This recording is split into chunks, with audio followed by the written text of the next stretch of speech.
Chers téléspectateurs de Tandem TV, bonjour. Je suis très heureuse de vous retrouver aujourd'hui pour un nouveau numéro d'Entre nous soit dit, avec un sujet douloureux pour la société israélienne, un sujet qu'on pensait dépassé et enterré, mais qui a refait surface avec la crise politique et sociale que traverse le pays depuis plusieurs semaines. Il s'agit de la fracture entre séfarades et ashkénazes, mais version 2023. Alors pour nous éclairer et nous expliquer et comprendre un petit peu d'où vient cette vieille blessure et pourquoi elle rejaillit justement maintenant, j'ai le plaisir d'accueillir notre chroniqueur Tandem TV, Avi Van Vetter. Bonsoir Avi. Bonsoir. Comment vas-tu ? Très bien. Alors Avi, moi je suis ravie de faire cette émission avec toi parce que c'est un sujet qui te tient à cœur, sur lequel tu travailles et sur lequel effectivement tu peux nous apporter tes éclairages. Alors Avi, juste pour nos téléspectateurs, je rappelle que tu es journaliste, historien et professeur de sciences politiques à l'université.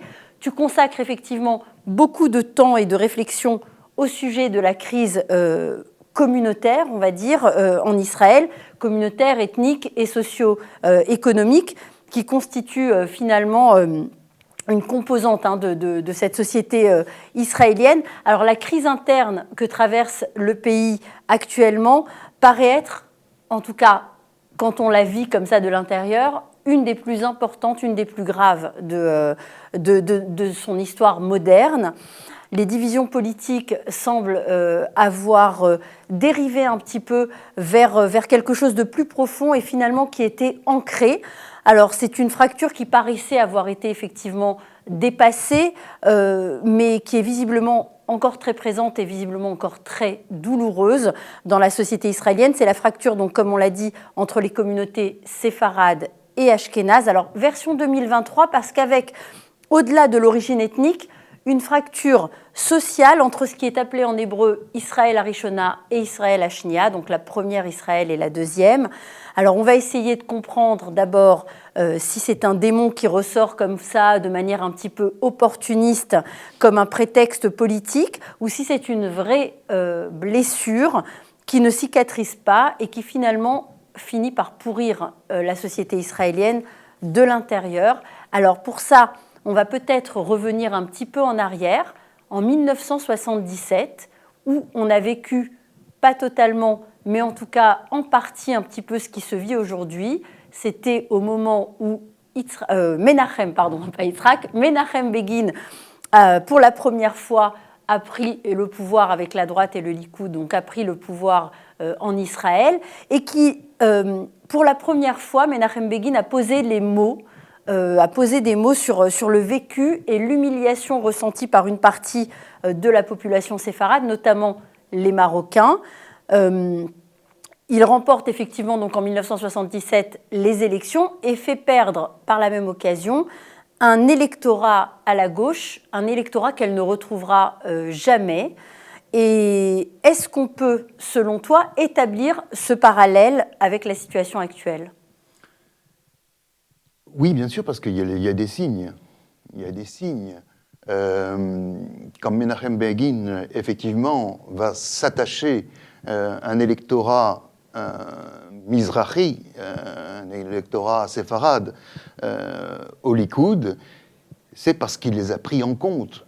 Et parce que, effectivement, on rentrait d'un traumatisme, celui de l'après-guerre de Kippour, et quelques vacuités politiques où il y avait un ressenti, une déception un petit peu de la population israélienne vis-à-vis de ces, entre guillemets, on y reviendra certainement sur ce vocable d'élite, une déception, et donc Menachem Begin va effectivement, paradoxalement, lui-même Ashkenaz, va avoir les mots justes, les mots que cette population, qu'on appelait la population des Mahabarot, cette population qui avait été délaissée, un petit peu de seconde zone, finalement va s'attacher au Likoud et finalement ne plus le quitter. Oui. Alors, un signe, oui, parce qu'à la suite de Menachem Begin, il va y avoir Ehud Barak. Ehud Barak qui va lui aussi demander pardon. 20 ans plus tard. 20 ans plus tard, en 98, voilà, ouais. va demander pardon. Et il va demander pardon au nom de l'établissement ashkénaze. C'est intéressant ça. Au nom de l'établissement ashkénaze, demander pardon donc pour les camps de transit, l'humiliation, etc., qu'avaient subi les séfarades, donc les Mizrahim. Et donc, et là, on va avoir un événement absolument incroyable. Alors, est-ce qu'on devrait le rattacher à ce qui se passe aujourd'hui dans sa caricature, dans son extrémisme? Vous en jugerez. Voilà qu'un militaire de haut rang, qui est un grand cacique du parti travailliste de l'époque, Ourior, oui, bien sûr. Ourior va avoir cette déclaration absolument hallucinante, où il va effectivement remettre en cause le pardon fait donc un an auparavant par Ehud Barak, et va dire mais pourquoi alors les phrases sont absolument difficilement écoutable. Audible, oui, c'est plus aujourd'hui, en tout cas aujourd'hui, c'est plus audible et on se demande comment ça l'était à l'époque. Comment ça l'était et finalement va confirmer très précisément, si je ne dis pas les mots, très précisément que les séfarades, cette population orientale, serait de seconde zone, incapable de comprendre les Ashkénazes, qui pourtant travaillent pour leur bien. Je le dis légèrement in extenso. Mais les mots seront beaucoup plus durs. Oui. Et Danny Ben-Simon, qui l'interviewait pour Haaretz, se dit qu'à ce moment-là, il y a quelque chose d'absolument terrifiant que de voir finalement cet abcès aussi important s'afficher. On est en 1998, on est après Oslo, de pouvoir donc être dit par un cacique du Parti travailliste qui, finalement, dans cette déception, cette rancœur d'avoir perdu un électorat, finalement se dit mais pourquoi pas lâcher finalement, ouvrir les vannes et dire ce qu'on a à dire et tant pis si cette population se sentira légitimement offensée. Voilà. Et là, il y a une réaction de Denis Charbit que je trouve magistrale. Cette année-là, il est interrogé par le quotidien Libération, si je ne m'abuse. Et il dit en quelque sorte, oui mais normal, cette société laborieuse, eh bien elle a quand même construit des villes de développement, elle a participé de manière peut-être moins héroïque qu'avec des armes à la construction du pays, à son partage, bref. Et il dit...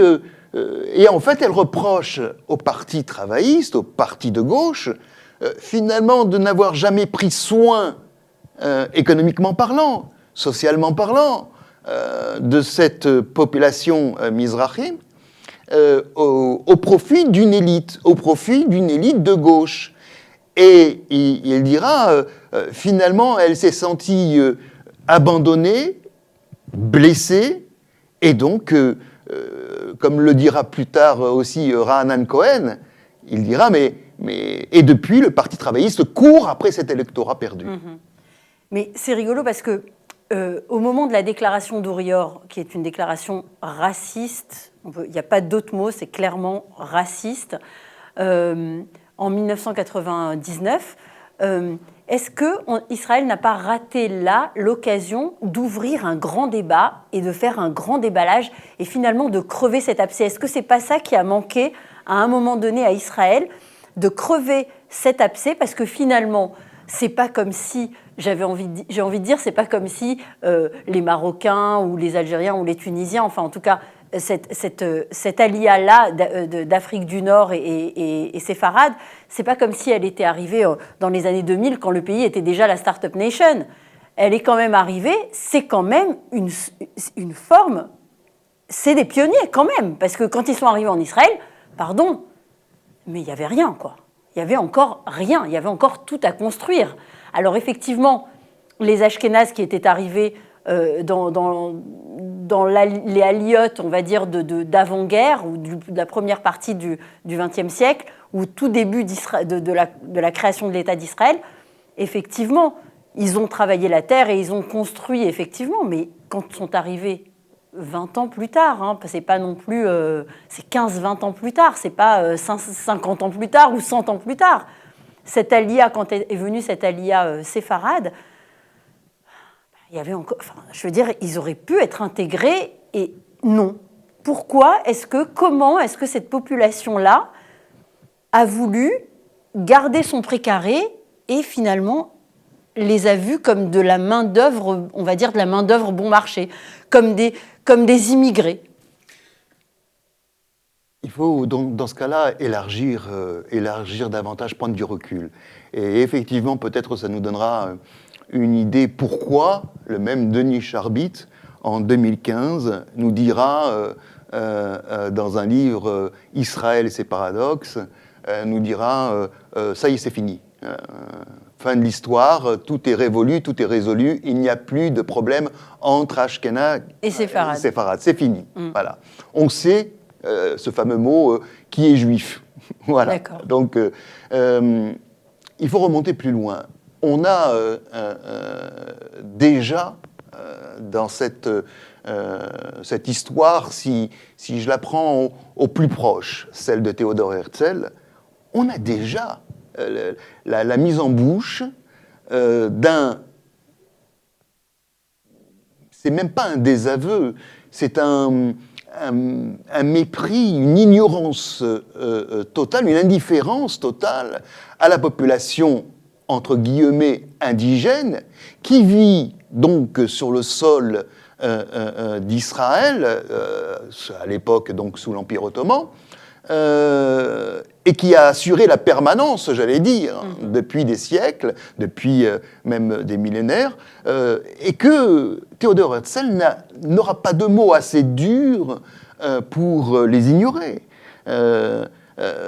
Si on se rappelle d'ailleurs même le Théodore Herzl de 1894, dans une critique, il était journaliste donc pour la Neue Presse, le plus grand journal viennois, il disait combien d'ailleurs ça serait complètement fou d'imaginer que les Juifs puissent se retrouver dans une patrie, ensemble, tant ils sont différents, tant ils sont tonnants et finalement très agités. Il va avoir des mots très très durs, et il dira, voilà. Et puis, on le sait, en 1897, même si certains le remettent en cause, après l'affaire Dreyfus, donc lui et Max Nordau donc, décident de cet état des Juifs.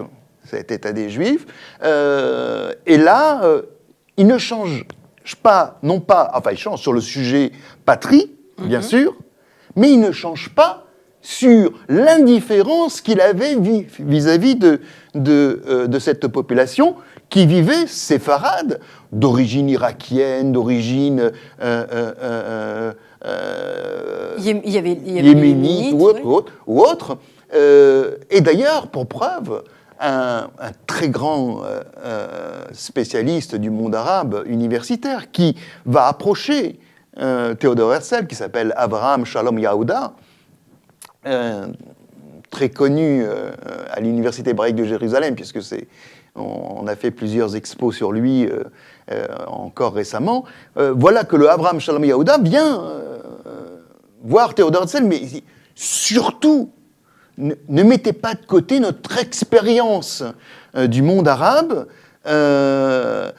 et même la langue arabe, vous devriez effectivement la prendre en considération. Alors, ça paraît étonnant, et je vais dire pourquoi tout à l'heure, mais déjà le téléspectateur de Tandem va se dire, mais c'est bizarre, je croyais que c'était la gauche qui défendait, mais voilà que Avraham Shalom Yehuda vient dire à celui qui incarne l'établissement ashkénaze, vient lui dire, mais bon sang, prenez nous, en compte, nous avons une expérience, une connaissance du monde arabe, du monde musulman, et il serait bon qu'on puisse construire ce pays ensemble, et avec eux, avec le monde arabe.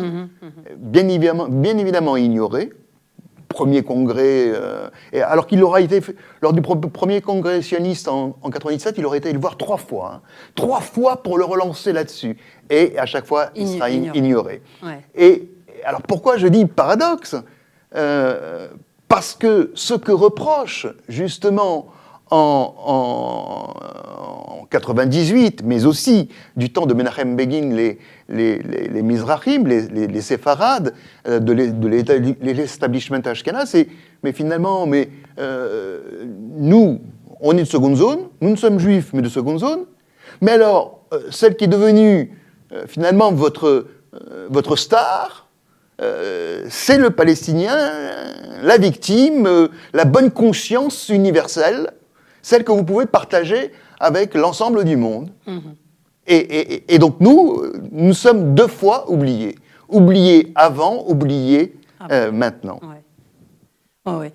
Et alors, comment c'est fait finalement? Parce qu'on a compris qu'il y a une élite ashkénaze de gauche, mais qui n'est pas du tout sociale, puisque elle ignore et elle ne prend absolument pas en compte les couches de la société dont elle devrait s'occuper, dans son essence même de parti de gauche.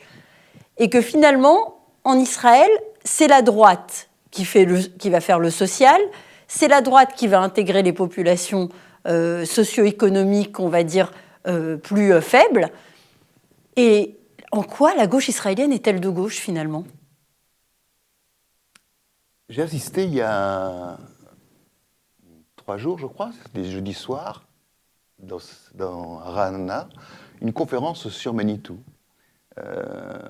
Manitou a été mon maître, et on parlait de morale et de vérité. Il y a ceux qui ont la morale et qui pensent avoir la vérité. Et ceux qui ont des fois la vérité et qui cherchent la morale. Et finalement, c'était intéressant parce que ce qui semble, en tous les cas, dans la réponse que dira Raanan Cohen à propos de cette course à l'échalote, retrouver l'électorat séfarade pour les travaillistes, il y avait ce côté, mais bon sang, ils nous prennent pour des arrogants, ils nous prennent pour des élites, mais nous sommes dans le même pays, et Rabin a plus fait pour les séfarades que tous les autres réunis, etc. Et on voit pourtant un désaveu, une défiance de la population mizrahim vis-à-vis des Ashkénazes se poursuivre, se creuser et le fossé, en tous les cas, apparaître définitif. Et là, il y a quelque chose de très intéressant parce que dans la conscience séfarade, il y a quelque chose qui n'est non pas de l'ordre de l'envie, mais qui est de l'ordre de la prise de conscience, de cette considération importante. Je ne devrais même pas avoir à le dire, je l'ai précisé tout à l'heure, des villes importantes comme Ofakim, comme Netivot, comme des villes importantes ont été créées par les séfarades, ils ont participé aux guerres aussi, et pourtant voilà que on les ignore. Donc considération, c'est sûr, mais il y a aussi la considération d'avoir été écarté de tous les leviers. Levier économique, levier politique. Il faudra attendre le maire de Beth Shean, je crois qu'il était de Beth Shean, David Lévy, pour voir un des premiers ministres séfarades, après plus tard Chétrit, pareil, qui était ministre. Alors David Lévy est devenu après ministre des Affaires étrangères, mais c'est une personne qui a été ridiculisée par les médias israéliens. Absolument. Alors que c'était quelqu'un de très, d'un érudit, qui était éduqué, qui était intelligent, et pourtant il a été vraiment traîné dans la boue. David Lévy, il en est sorti détruit de sa vie politique parce qu'il n'avait pas choisi le bon camp. Et les séfarades et en particulier les Marocains à l'époque, ils étaient acceptés et intégrés s'ils acceptaient de gommer un petit peu leur caractère séfarade et qu'ils s'assimilaient finalement à cette ashkénazité, on va dire, du parti travailliste, et seulement s'ils étaient au parti travailliste. S'ils étaient au Likoud, c'était... C'est très intéressant ce que tu dis, parce que ça me rappelle le propos de Reuven Snir, qui est un grand essayiste et lui aussi universitaire, d'origine irakienne, qui est... il s'est fait assez connaître quand il avait poussé un cri, j'allais dire... je peux le dire. Oui. Voilà, un coup de gueule. Quand l'un des plus grands arabisants, Nissa Manvel, qui était professeur, etc., un des grands de la littérature israélienne, eh bien finalement ne sera pas célébré, on ne dira pas un mot sur lui, là où travaillait Reuven Snir, à Voice of Israel, et il se fera connaître à ce moment-là. Mais alors voilà ce qu'il dit Reuven Snir, il dit, mais finalement, il voudrait appliquer à cette population mizrahi la même chose que les Anglais voulaient appliquer aux Indiens, à l'Inde, à savoir, ok, ils sont indiens par la couleur et le sang, mais on veut les rendre britanniques par l'esprit et les bonnes coutumes. Eh bien, on voudrait faire des séfarades, ok, par la couleur et le sang, mais on voudrait qu'ils deviennent Ashkénaz par le sens, le goût, le sens de l'esprit et les bonnes coutumes. Alors là, c'est aussi intéressant ce que tu dis, parce que moi, qui suis d'origine marocaine, j'ai une partie de ma famille qui est venue en Israël dans les années 60, donc au milieu des années 60, et une partie de ma famille qui est donc partie au Canada, aux États-Unis, et une autre partie en France. Eh bien, comme tu dis, on voulait, si tu veux, les européaniser un petit peu, les occidentaliser, mais moi, pour avoir de la famille qui est partie du Maroc et qui est partie un petit peu partout, je peux te dire que les autres, ils n'ont pas eu besoin qu'on les occidentalise. Ils étaient occidentalisés. Et quand ils sont par contre, la partie de la famille qui est arrivée en Israël, quand ils sont arrivés en Israël, on ne les a réduits qu'à ça. J'ai envie de dire, c'est un petit peu à des Maghrébins.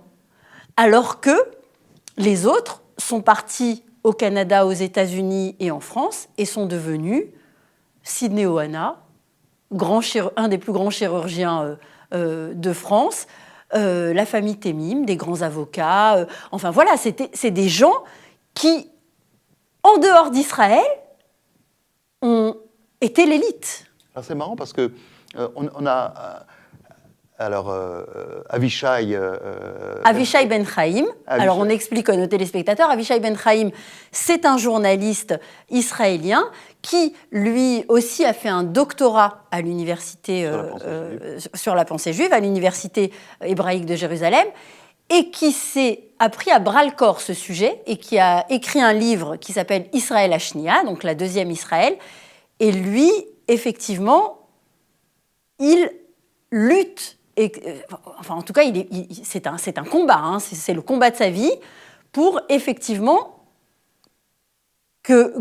essayer en tout cas de faire prendre conscience que ce que disait Denis Charbit, tu le disais en 2015, pardon, que ça n'existait plus, Lui, au contraire, il dit c'est plus présent que jamais. Alors, ce qui est intéressant, c'est que après les accords d'Oslo, il y a eu une espèce de pourquoi les séfarades, finalement, n'ont pas réclamé davantage, n'ont pas poussé, puisqu'on a le droit de le dire, leur cri de gueule. Oui. En fait, c'est parce que nous étions dans une dynamique où, peut-être avait-il raison, on est passé par une conférence de paix, même imposée par l'Occident, tout le monde va pouvoir jouer des droits de l'hommisme, les Arabes comme nous, et finalement, peut-être avait-il raison dans leur projet de faire de la victime palestinienne, finalement, la star du sujet israélo-arabe, israélo-palestinien. Et il y a eu cette espèce de dynamique où tout le monde s'est laissé un petit peu emporter, même si quelques personnes s'étaient un peu inquiétées qu'on allait un peu trop vite. Et surtout, il y avait non pas un projet commun, mais un projet de séparation dans l'histoire d'Oslo. Et on revient à ce que disait Avraham Shalom Yehuda à Théodore Herzl. Prendre notre expérience, prendre notre vie, notre situation permanente ici pour ce qu'elle est. Notre connaissance finalement du terrain. Du terrain. Et voilà que la conférence d'Oslo, imposée par les Américains, finalement projetée, fantasmée par l'establishment, Ashkenaz, oui, mais partagé par d'autres aussi, séfarades. Et puis, il y a eu cette espèce d'anesthésie qui a duré quelques années. Et en fait, on a mis le problème séfarade et ashkénaze sous le boisseau pour finalement prendre d'autres idoles, d'autres sujets à bras-le-corps, qui était celui d'une économie qui allait, parce que l'économie fonctionne, alors régler tous les problèmes. Un peu comme cette expression française, quand le bâtiment va, tout va. Oui, et alors, cette économie, effectivement, qui allait bien, allait peut-être donner la possibilité la possibilité d'un ascenseur social, finalement. La possibilité d'offrir à tout le monde la même chance, l'égalité des chances par l'apprentissage, par l'école, etc. Et on s'est rendu compte, vraiment à l'aune de cette crise, de la crise actuelle, que finalement, ce n'était pas vrai. On a eu des témoignages, surtout qui sont ressortis là, au moment de la Sarvanout, au moment de ces déclarations d'un certain nombre de pilotes qui disaient « si le gouvernement fait passer la loi de réforme judiciaire, eh bien nous cesserons, nous arrêterons de servir et de protéger le pays ». Et là, les pilotes qui sont un petit peu formatés, tous pareil, dans le même moule, dans ce moule d'élite de gauche ashkénaze, on s'est rendu compte que finalement, attention, vous êtes les pilotes, vous êtes ceux qui pilotez, mais vous ne pouvez pas piloter si Israël Hachnia, si la deuxième Israël, si les gens issus, si les mécaniciens, si ceux qui viennent installer la bombe sur votre avion, si celui qui vient faire le plein dans ton avion n'est pas là, tu ne peux rien faire, tout pilote que tu sois.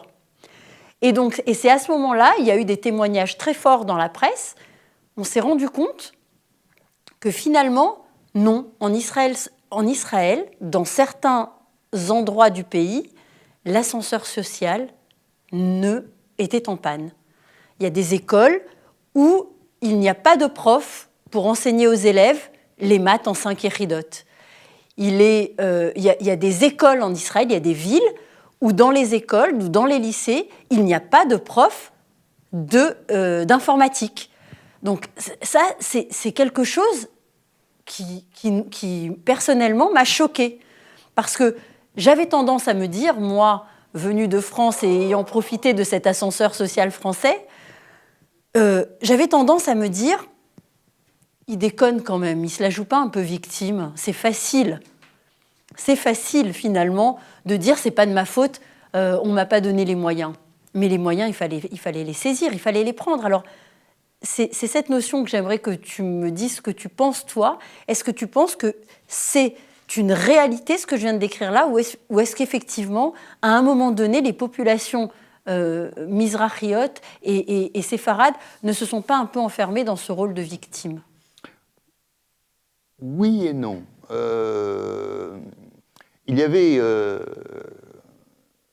peut-être un petit éclairage. Le Rav Kook, Abraham Kook, le premier grand rabbin d'Israël, a toujours connu la controverse avec le monde orthodoxe, ultra-orthodoxe, et il est le père du sionisme religieux, tout autant que son fils.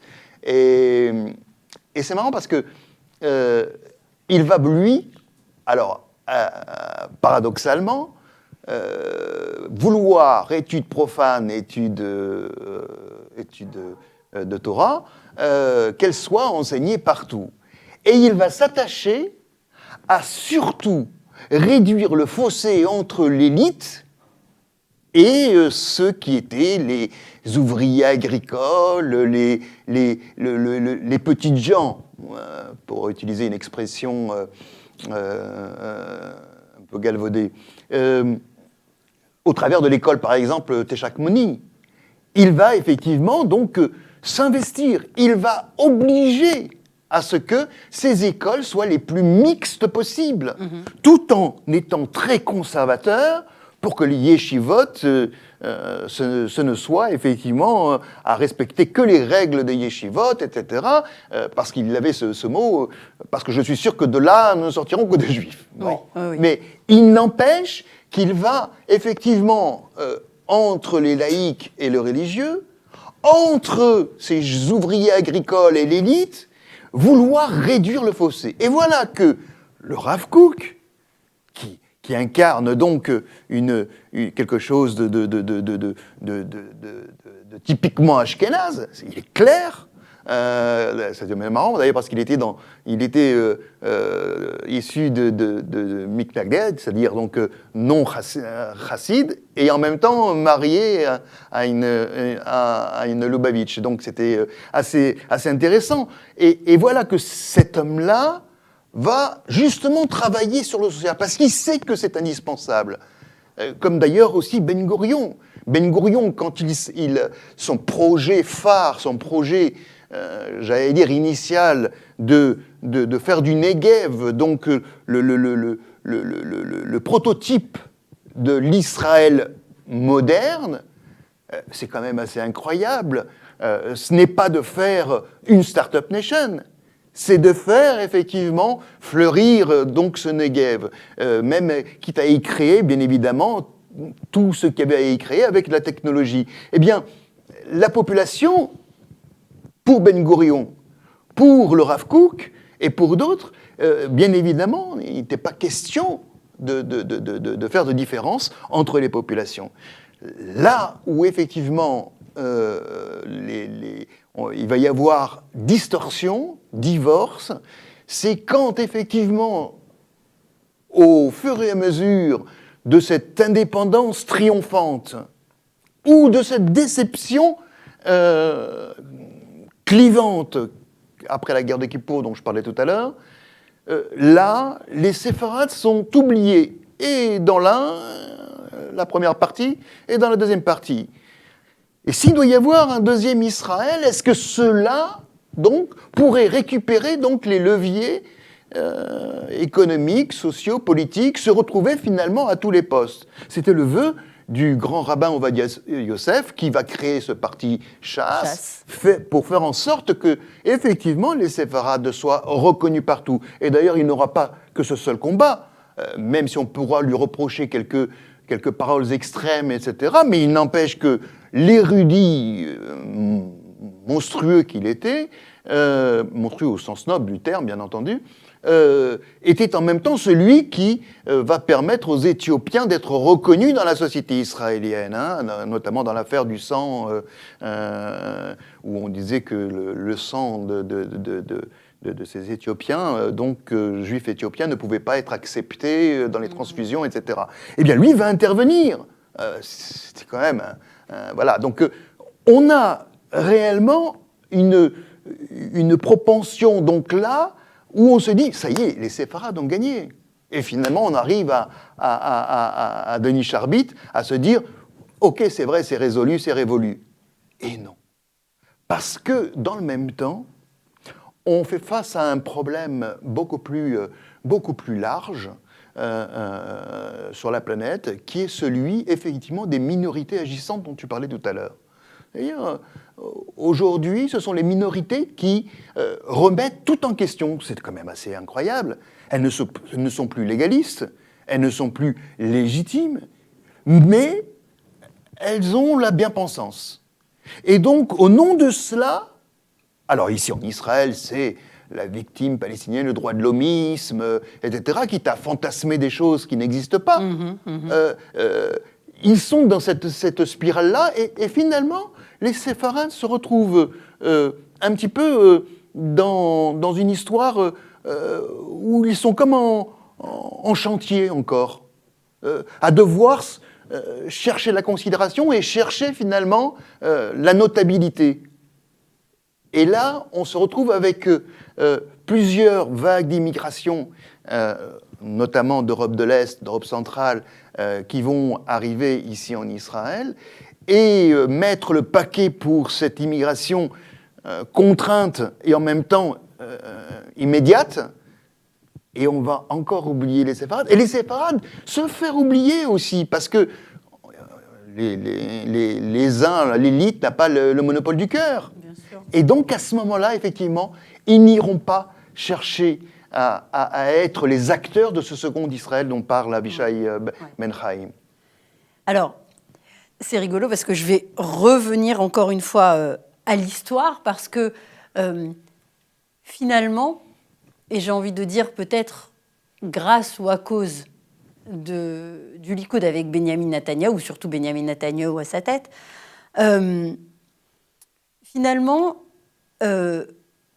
en plaçant, en amenant Israël à une situation économique florissante, une bonne situation économique, et en rendant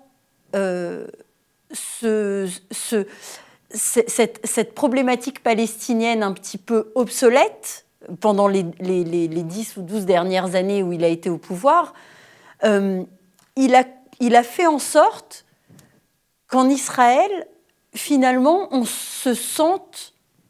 s'endorme un petit peu. On s'anesthésie, comme tu disais tout à l'heure, parce que, finalement, ce peuple a peut-être besoin, toujours, d'un ennemi pour survivre. On le sait, dans les endroits où les Juifs n'étaient pas rejetés, poursuivis, n'ont pas été victimes de pogroms ou autres, comme la Corse par exemple, ils se sont totalement assimilés et finalement, ils ont disparu. Est-ce que finalement, Israël, quand son ennemi est affaibli ou quand elle n'a plus vraiment effectivement d'ennemis actifs, là maintenant on a l'Iran, ça nous réveille un petit peu, mais effectivement l'ennemi palestinien n'était plus là pour nous diviser, est-ce que finalement c'est à ce moment-là qu'on se divise et qu'on cherche entre nous effectivement la division et la controverse, parce que est-ce que c'est pas finalement la continuité du peuple juif? On dit quand il y a deux juifs, il y a trois opinions. Est-ce que ce qu'on vit actuellement, c'est pas finalement juste une continuité de l'histoire de ce peuple depuis la nuit des temps, de vivre dans la controverse et dans le piloug, dans la division? C'est intéressant parce que dans l'histoire des rencontres entre communautés, que ce soit même au moment du pogrom de Kishinev, donc fin 19e, on avait de bonnes raisons, de très très bonnes raisons, que d'aller à Londres, qui était un petit peu au summum de la puissance mondiale, d'aller à Londres et d'aller demander un petit peu de l'aide pour créer un foyer, créer quelque chose, réagir. On s'est dit, tiens, il y a une occasion, une opportunité. Alors, c'était noble, c'est pas de l'opportunisme, c'était de l'opportunité. Donc, on va à Londres et on va dire, allez, bougez-vous avec nous, et on va même rencontrer Chamberlain. Herzl rencontrera Chamberlain. Et pourtant, ceux qui vont être à vouloir, mais alors réduire à néant toute parole de Théodore Herzl, dont je dis ce qu'il avait comme degré d'indifférence vis-à-vis des Mizrahim, eh bien, il va rencontrer un obstacle majeur avec l'établissement anglais, qui, non, écoutez, nous avons des acquis, on n'a pas envie de les voir se disperser. Vous savez, en Angleterre, ce qui était vrai d'ailleurs, nous sommes la communauté juive la plus protégée, etc. Donc, laissez-nous tranquilles avec vos histoires de sionisme. Intéressant. Et on se dit, mais puisqu'il a rencontré ça, puisque le Rav Kook a rencontré le même problème, puisque on se dit quand même, il y a quelque chose. Et puis, on parlait de l'arrivée tardive des séfarades, mais bon sang, ils arrivent dans les années 60. Les années 60, et encore, je parle des années 50 avec les Yéménites, etc. Mais dans les années 60, où ils vont arriver du Maroc, dans l'Aliabet, etc. Donc, ils vont participer aux guerres, ils vont participer à la guerre d'usure, ils auront... on le disait tout à l'heure, la même couleur, le même sang qui va couler malheureusement dans cette guerre d'usure et la guerre de Kippour. Ils vont construire des villes, ils vont participer à l'essor économique, entre guillemets, de l'époque, et pourtant, ça ne marche pas. Mais mieux encore, puisqu'on en vient à parler de l'actualité, mais avec les accords d'Abraham, voilà que Benjamin Netanyahu, avec Donald Trump, président américain, inaugure les accords d'Abraham. Mais avec qui ? Avec des pays, effectivement, africains du Proche et Moyen-Orient. Le monde séfarade. Et là, il y avait une occasion de dire merci aux Mizrahim, parce que les liens, les passerelles qui vont aider à ces accords d'Abraham, finalement, ce sont effectivement les Mizrahim. Nous avons reçu ici, j'ai reçu ici Yehuda Lankri, son Excellence Yehuda Lankri, ambassadeur d'Israël en France et aux Nations Unies, qui est un des artisans majeurs de la coopération entre Israël et le Maroc dans le cadre des accords d'Abraham, et de son vis-à-vis Saïd Ben Khayan, ambassadeur lui aussi marocain. Eh bien, les deux sont séfarades. Yehuda Lankri était maire de Shlomi, dans le nord d'Israël. Voilà que ces deux séfarades ont facilité de par leur expérience. Je dis séfarade, Saïd Ben Khayan, enfin en tous les cas marocain et musulman. Mais les deux se sont servis de leur connivence, noble connivence, pour finalement accélérer le processus, même si Saïd Ben Khayan aura cette phrase que je trouve magique, il faut se hâter d'attendre. Oui, parce que les choses dans le monde arabe n'ont pas le même tempo que dans l'Occident. Et ça, le monde séfarade le sait.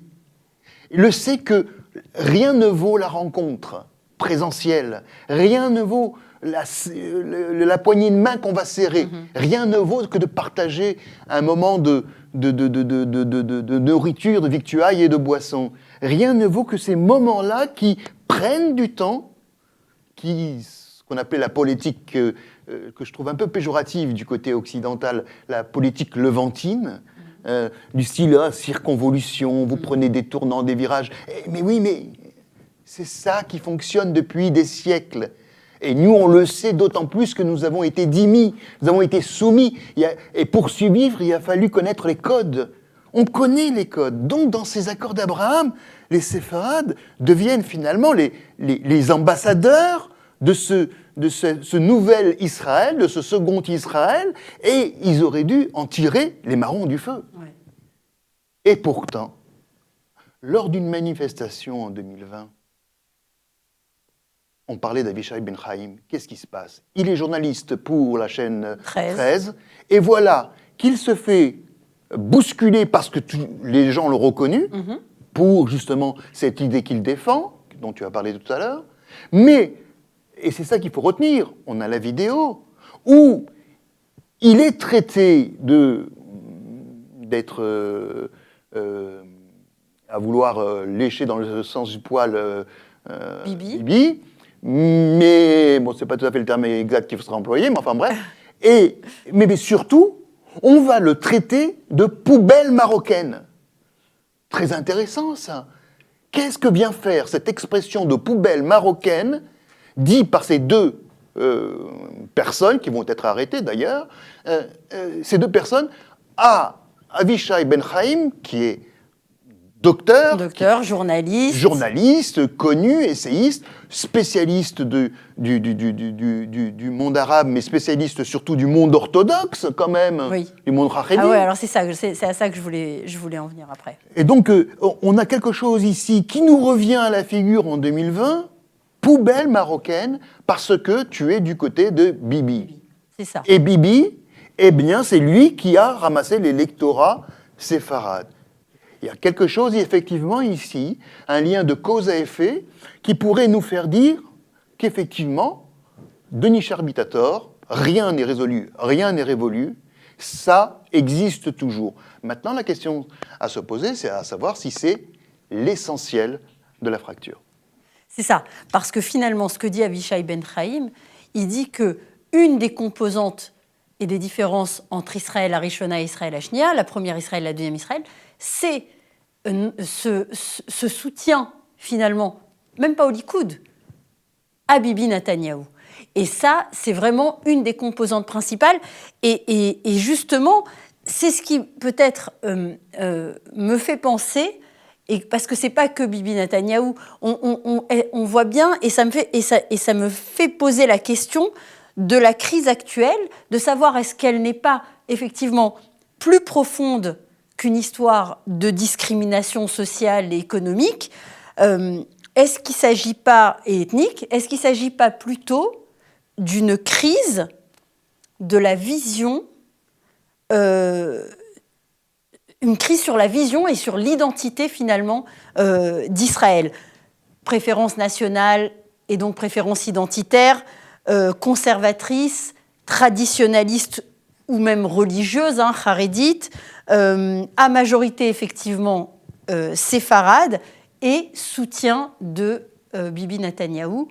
Est-ce que finalement c'est pas ça l'Israël Hashnia face à l'Israël Harishona qui a finalement nourri comme vision de l'avenir d'Israël une Medinat Kol Ezrachea, un pays pour tout le monde, avec une identité israélienne qui n'est pas forcément une identité juive, et surtout, cette détestation de Bibi Netanyahou. Est-ce que c'est pas ça, aujourd'hui, la grande fracture? Et est-ce que cette fracture, effectivement, peut-elle représenter un danger existentiel? Et c'est vraiment la dernière question, parce qu'on arrive à la fin. Est-ce qu'elle peut représenter un danger existentiel pour Israël? Alors, sur la première partie de la question, il y a un continuum certain, c'est que la remise en question de ce second Israël ne constitue pas à mon sens, en tous les cas, l'essentiel de la fracture. La fracture, elle est plus... je vais donner un chiffre, ou plutôt une prospective. La prospective démographique, telle que tous les départements de recherche font état, c'est que nous deviendrions un État juif, effectivement, mais ça c'est déjà acquis. Ou nous le resterons. Avec une population largement pratiquante. Et depuis quelques années où, malgré toutes les discussions, les hypothèses que oui, que non, etc., chose est obligée de... Force est de constater que voilà, aujourd'hui, la démographie est d'ailleurs plus importante que celle arabe, qu'il soit chrétien ou musulman, c'est effectivement la démographie juive pratiquante, est importante. Et au contraire de ce qu'on aurait tendance à dire, qui serait un peu, pour prendre une expression ashkénaze, il n'y a pas de raison, schnorrer, à mendier quelque chose, au contraire, ils sont un pan important de l'économie en termes de consommation, en termes effectivement, de circulation des biens et des personnes. Donc, ce n'est pas une population qui coûte. Au contraire, c'est une population qui rapporte. Mais cette prospective-là fait peur. Elle fait peur à qui ? Ben justement, à cette élite. Minoritaire, encore élite, une fois. Ben oui, c'est ça, c'est le propre de l'élite. Elle est minoritaire, elle est un petit peu comme dans ce qu'on reproche à la Cour suprême, d'être finalement népotique, d'être quant à soi.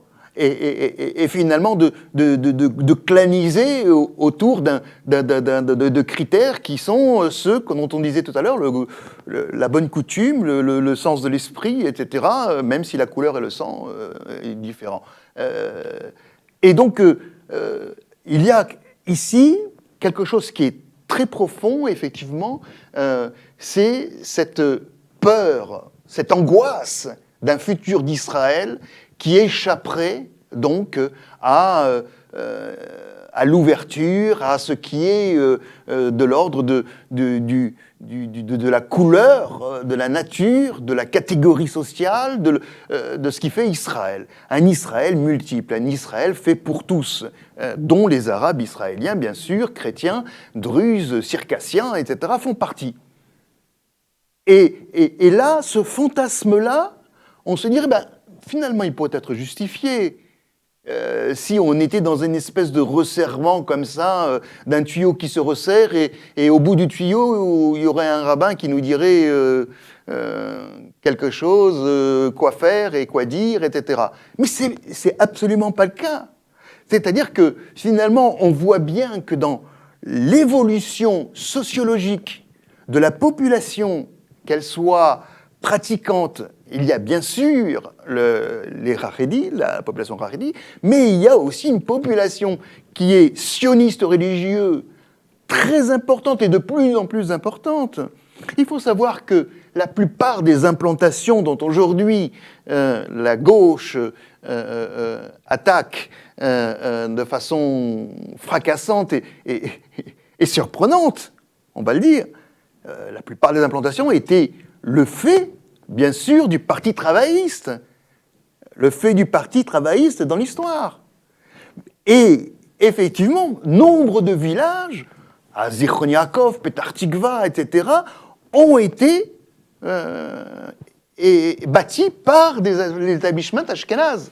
Sauf que ceux qui aujourd'hui décident d'y vivre, malgré finalement ce côté occidentale où la victime doit être palestinienne et donc il ne faut pas la déranger, il faut la laisser à sa place, même si elle y habitait pas, c'est pas grave. Mais bon, vous comprenez, c'est un petit peu l'histoire de Hebron.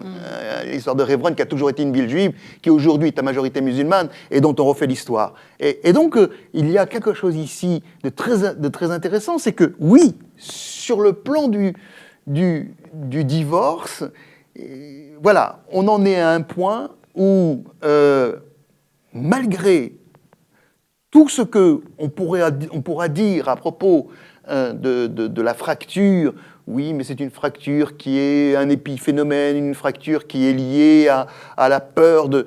Cette peur-là est un fait, c'est sûr, la démographie est un fait. Sauf que ça serait véritablement un raccourci malhonnête que de ne pas étudier la sociologie de cette société israélienne, qui n'est pas simplement monolithique, mais qui, au contraire, effectivement très éclectique, même dans le monde pratiquant.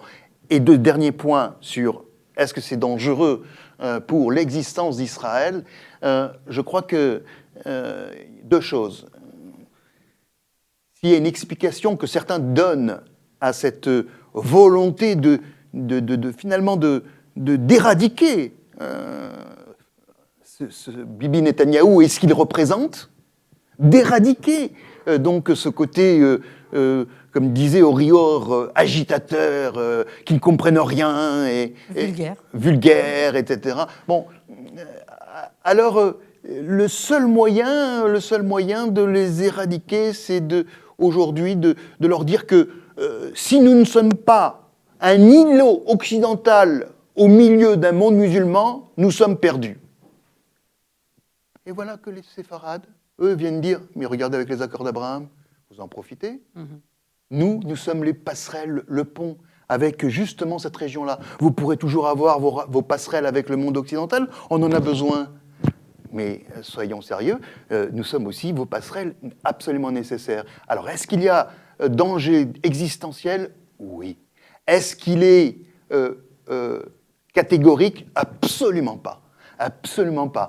Je terminerai avec ce mot du Rav Ori Cherki, qui a été élève de Manitou, qui disait que c'est absolument nécessaire que nous ayons des opinions différentes. Absolument nécessaire.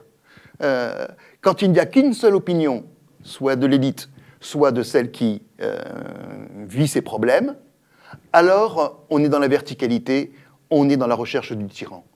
Alors que deux opinions, même si on doit rester dans un espèce de quant à soi, etc., est absolument nécessaire pour que puisse continuer à vivre le judaïsme et ceux qui les incarnent, les Hébreux.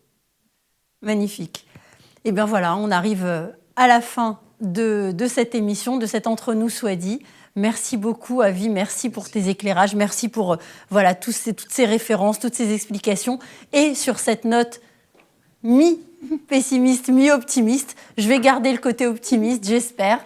Merci à vous, chers téléspectateurs de Tandem TV, de nous suivre toujours plus nombreux sur le canal 14 d'Anatel et sur les réseaux sociaux. Merci, à très bientôt. On se retrouve très vite pour un nouvel Entre nous soit dit avec un nouvel invité. Merci encore à toi, Avi, et à bientôt. Au revoir. Au revoir.